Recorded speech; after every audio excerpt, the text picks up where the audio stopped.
Kisah perjalanan spiritual Zulkarnain hingga membangun tembok untuk mengurung Yajuj dan Majuj.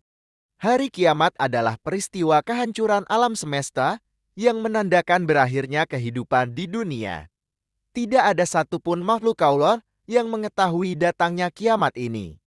Hanya saja perihal semakin dekatnya waktu kiamat dapat diketahui melalui tanda-tandanya. Salah satunya ialah munculnya Yajuj dan Majuj. Hal ini sesuai dengan yang telah disebutkan oleh Al-Quran Surat Al-A'raf ayat 187. Ketika Rasul ditanya kapan terjadinya kiamat, mereka menanyakan kepadamu tentang kiamat. Bilakah terjadinya? Katakanlah, sungguh pengetahuan tentang kiamat itu adalah pada sisi Tuanku. Tidak seorang pun yang dapat menjelaskan waktu kedatangannya selain Dia.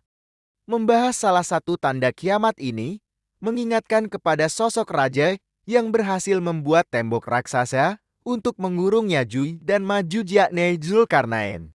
Menukil mutiara surga, Zulkarnain adalah seorang laki-laki yang dilahirkan dari keturunan Sam bin Nuh alaihi salam.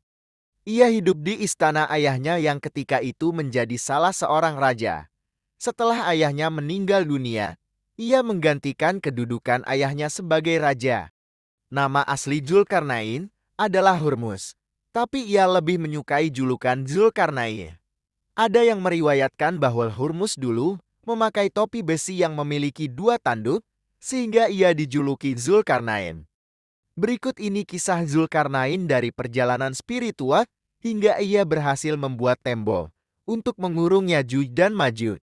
Perjalanan spiritualnya. Suatu hari, Zulkarnain pergi bersama pasukannya untuk mencari hakikat iman, hingga ia bertemu dengan Nabi Ibrahim alaihi salam. Ia pun masuk Islam melalui perantara Nabi Ibrahim. Raja Zulkarnain melakukan tawaf mengelilingi Ka'bah bersama Nabi Ibrahim. Setelah itu, ia kembali lagi ke negerinya. Allah memberi Zulkarnain para menteri yang terdiri dari kalangan ahli iman dan kebenaran. Khidir alaihissalam menjadi menteri dan penasihat pribadinya. Zulkarnain berkeliling menjelajahi dunia bersama Khidir, dan Khidir mengajarinya sebagian dari ilmu Allah yang tidak diketahui oleh siapapun selain Khidir. Zulkarnain menyiapkan pasukan untuk mendakwahkan manusia kepada Allah Ta'ala yang langsung dipimpinnya sendiri. Zulkarnain terus-menerus menyeru ke jalan Allah dalam wisata keimanannya, agar ia dapat menyebarkan keimanan dan keadilan di muka bumi, serta menunjuki manusia ke jalan yang lurus.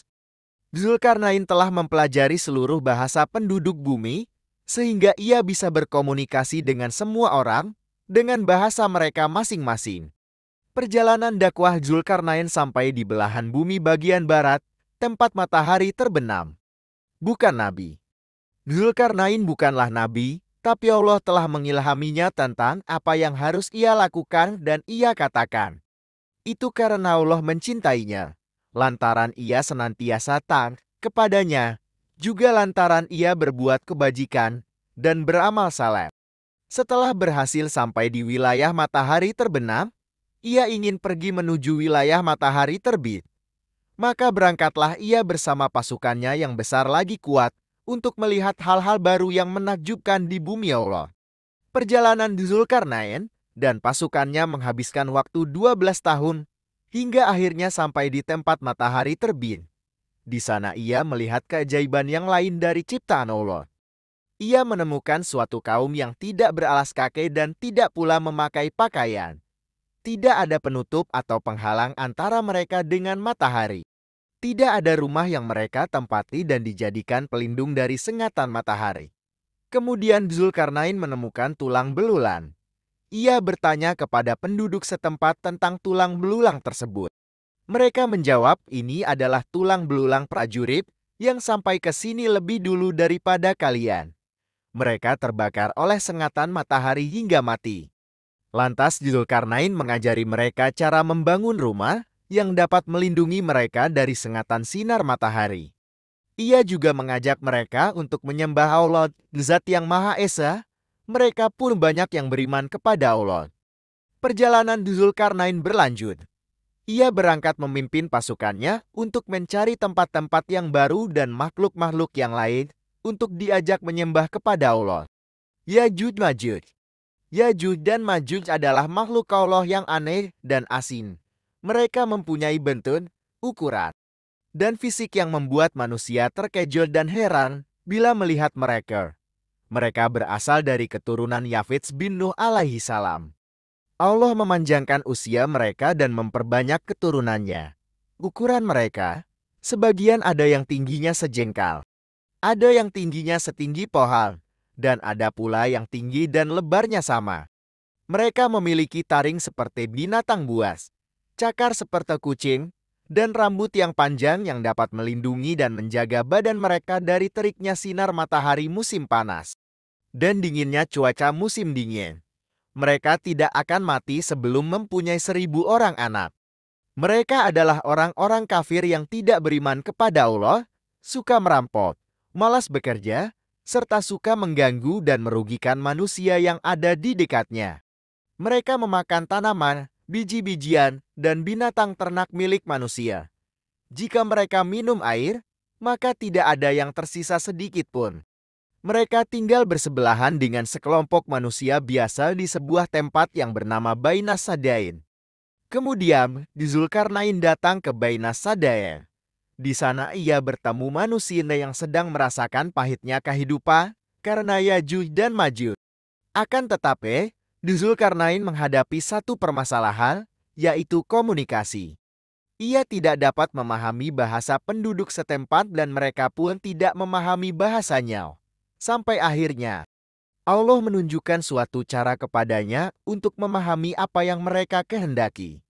Penduduk setempat mengajukan sebuah penawaran kepada Zulkarnain. Mereka berkata, sesungguhnya Yajuj dan Majuj adalah sekelompok manusia yang membuat kerusakan di muka bumi.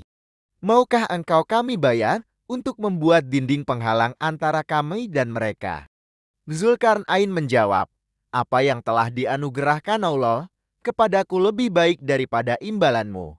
Maka bantulah aku dengan kekuatan, agar aku dapat membuatkan dinding penghalang antara kamu dan mereka. Zulkarnain meminta pertolongan kepada Allah terlebih dahulu, kemudian baru ia meminta pertolongan kepada manusia. Tujuannya, ia ingin mengajarkan kepada mereka bahwa yang pertama adalah kekuatan iman, kemudian baru kekuatan manusia.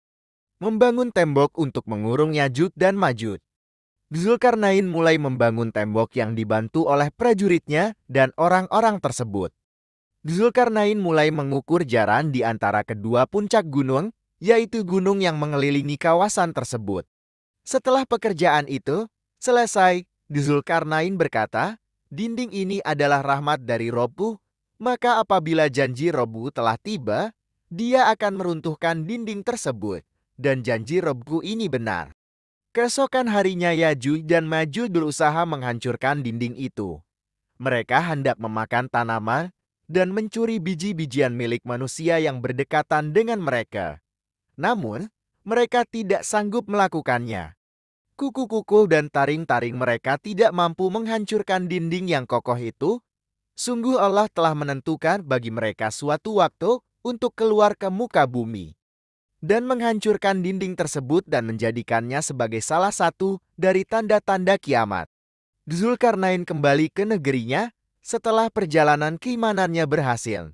Kemudian malaikat maut datang untuk mencabut nyawanya.